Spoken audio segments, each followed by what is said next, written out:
नमस्कार। आज बात करते हैं उस एक बड़े सवाल की जो हमेशा से उठता आया है। इंसान और कुदरत के बीच का रिश्ता आखिर है कैसा?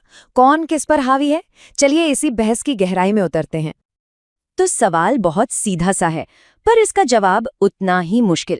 सदियों से ये सवाल पूछा जा रहा है, इस धरती पर असली कंट्रोलर कौन है, इंसान या फिर कुदरत?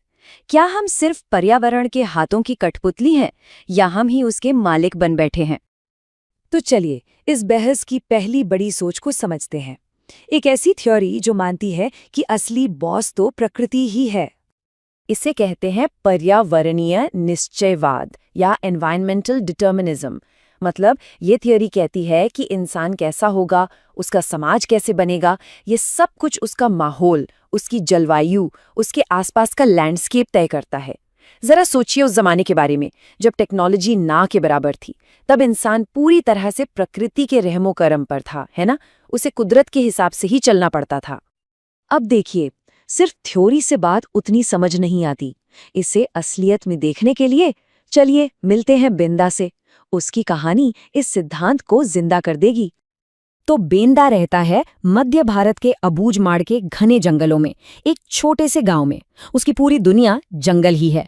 वो एक खास तरह की खेती करता है जिसे शिफ्टिंग कल्टीवेशन कहते हैं। खाने के लिए पत्ते, कंदमूल सब जंगल से ही मिलता है।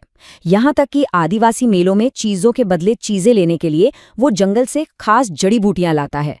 वो जंगल की पूजा करता है, पानी के लिए वन की आत्मा को शुक्रिया कहता है। मतलब उसकी जिंदगी पूरी तरह से माता प्रकृति के हिसाब से चलती है। कह सकते हैं कि ये इंसान का प्रकृतिकरण है, यानी नेचुरलाइजेशन ऑफ ह्यूमन। लेकिन क्या कहानी बस इतनी ही है? क्या इंसान हमेशा प्रकृति का गुलाम ही रहता है? नहीं, बिल्कुल नहीं। अब देखते हैं सिक्के का दूसरा पहलू, एक ऐसी सोच जिसमें हीरो इंसान की अपनी क्रिएटिविटी और टेक्नोलॉजी है। इस थ्योरी का नाम है संभववाद या पॉसिबिलिज्म। ये कहती है कि हाँ ठीक है, पर्यावरण कुछ मुश्किलें, कुछ सीमाएं जरूर तय करता है, लेकिन असली खिलाड़ी तो इंसान की अपनी सामाजिक सोच और टेक्नोलॉजी है। प्रकृति रास्ते दिखाती है, मौके देती है, और इंसान ये चुनता है कि उन मौकों का इस्तेमाल कैसे करना है। अब इस आइडिया को समझने के लिए बेंदा की दुनिया से हजारों मील दूर चलते हैं, नॉर्वे के शहर ट्रॉन्डहाइम में। यहाँ मिलती है कैरी, जिसकी जिंदगी एक बिल्कुल अलग ही हकीकत है। देखिए, कैरी ऐसी जगह रहती है जहाँ सर्दियाँ बहुत कड़क होती हैं और महीनों तक अंधेरा छाया रहता है। लेकिन क्या वो रुक जाती है? नहीं। उसके पास एक पावरफुल कार है जिसमें खास टायर और लाइट्स लगे हैं जो मौसम को मात देते हैं। उसका ऑफिस, वो आर्टिफिशियली 23 डिग्री सेल्सियस पर हमेशा गर्म रहता है। और तो और उसके यूनिवर्सिटी का कैंपस एक बहुत बड़े कांच के गुंबद के नीचे है, ताकि अंदर का मौसम हमेशा कंट्रोल में रहे। उसे केले और कीवी जैसे फल खाने का मन करता है, जो गर्म देशों से हवाई जहाज से उसके पास पहुंच जाते हैं।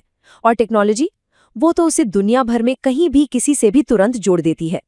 यहाँ प्रकृति इंसान को नहीं, इंसान प्रकृति को कंट्रोल कर रहा है।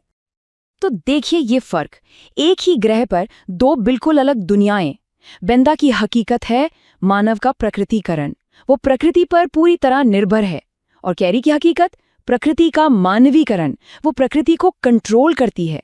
एक के पास आदिम तकनीक है, दूसरे के पास एडवांस्ड। एक का जीवन जरूरत पर टिका है तो दूसरे का आजादी पर। कमाल है ना? तो सवाल ये उठता है कि क्या रास्ता सिर्फ यही दो है? या तो प्रकृति के गुलाम बन जाओ या उसके मालिक? शायद नहीं, एक तीसरा रास्ता भी है, एक ज्यादा बैलेंस्ड, एक ज्यादा समझदारी भरा रास्ता। ये रास्ता हमें दिखाया एक ज्योग्राफर ग्रिफिथ टेलर ने। उन्होंने एक नया कॉन्सेप्ट दिया, नव निश्चयवाद। इसे स्टॉप एंड गो डिटर्मिनिज्म भी कहते हैं। उनका कहना था कि देखो, ना तो पूरी तरह से प्रकृति की मजबूरी है और ना ही इंसान को मनमानी करने की पूरी आजादी है, बीच का रास्ता अपनाना होगा। उनकी एक लाइन इस पूरी थ्योरी का सार है, हम प्रकृति के नियमों का पालन करके ही उस पर विजय प्राप्त कर सकते हैं। मतलब अगर कुदरत को जीतना है तो उसके खिलाफ जाकर नहीं, बल्कि उसके नियमों को समझकर उसके साथ मिलकर काम करना होगा। और इसे समझने का सबसे बेहतरीन तरीका है ट्रैफिक लाइट की मिसाल। सोचिए, लाल बत्ती मतलब रुको। समझो कि प्रकृति की सीमाएं क्या हैं। अगर बिना सोचे समझे आगे बढ़े तो नुकसान पक्का है। फिर आती है पीली बत्ती, जो कहती है देखो, सोचो, मूल्यांकन करो, क्या जो हम करने जा रहे हैं वो सस्टेनेबल है, क्या प्रकृति इसकी इजाजत दे रही है? और जब सब कुछ ठीक लगे तब आती है हरी बत्ती, यानी जाओ, इस तरह से विकास करो जिससे पर्यावरण को कोई चोट न पहुंचे। और देखिए, ये सिर्फ कोई फिलॉसफी नहीं है, ये आज की सच्चाई के लिए एक चेतावनी है। जबकि डेवलप देश प्रकृति की इस लाल बत्ती को नजरअंदाज करके अंधाधुंध दौड़ लगाते हैं, तो नतीजा क्या होता है? Green house effect, ozone layer में छेद, ग्लोबल वार्मिंग, ये सब उसी दौड़ का नतीजा है। तो अब जरा एक कदम पीछे हटते हैं और देखते हैं कि ह्यूमन ज्योग्राफी में ये सोच वक्त के साथ बदली कैसे है। ये बहस आज की नहीं है, इसका एक लंबा इतिहास है। देखिए, शुरू में जब कॉलोनियल दौर था, तो ज्योग्राफी का मतलब था नई नई जगहों को खोजना और उनके बारे में लिखना। फिर जोर आया रीजनल एनालिसिस पर, मतलब किसी एक इलाके को गहराई से समझना। 1930 के दशक में सवाल ये था कि कोई एक जगह दूसरी से अलग क्यों है। फिर आए 50 और 60 के दशक, जब कंप्यूटर और डेटा का जोर बढ़ा। इसे क्वांटिटेटिव रेवोल्यूशन कहा गया। 70 के दशक तक आते आते फोकस इंसानी बर्ताव और सामाजिक मुद्दों पर चला गया। और 90 के दशक में तो पोस्ट मॉडर्निज्म ने किसी भी एक बड़ी अकेली थ्योरी पर ही सवालिया निशान लगा दिया। मतलब साफ है, दुनिया को समझने का हमारा नजरिया कभी एक जैसा नहीं रहा। तो इन सारी थ्योरीज, इन सारी कहानियों और इस पूरी यात्रा के बाद सबसे बड़ी सीख क्या मिलती है?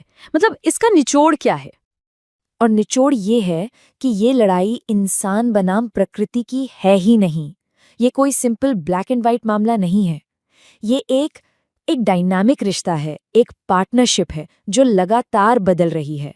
एक ऐसी साझेदारी जिसमें टेक्नोलॉजी, हमारे चुनाव और हमारी जिम्मेदारी, ये 3 चीजें सबसे अहम हैं। और आखिर में एक सवाल जो सिर्फ ज्योग्राफर्स के लिए नहीं, हम सब के लिए है। प्रकृति के साथ हमारे रिश्ते का भविष्य क्या होगा? क्या इंसानियत बेंदा के रास्ते पर चलेगी या केरी के रास्ते पर? या फिर हम सब मिलकर रुको और जाओ का वो समझदारी भरा संतुलित रास्ता अपनाएंगे? हमारा भविष्य हमारे इसी चुनाव पर टिका है।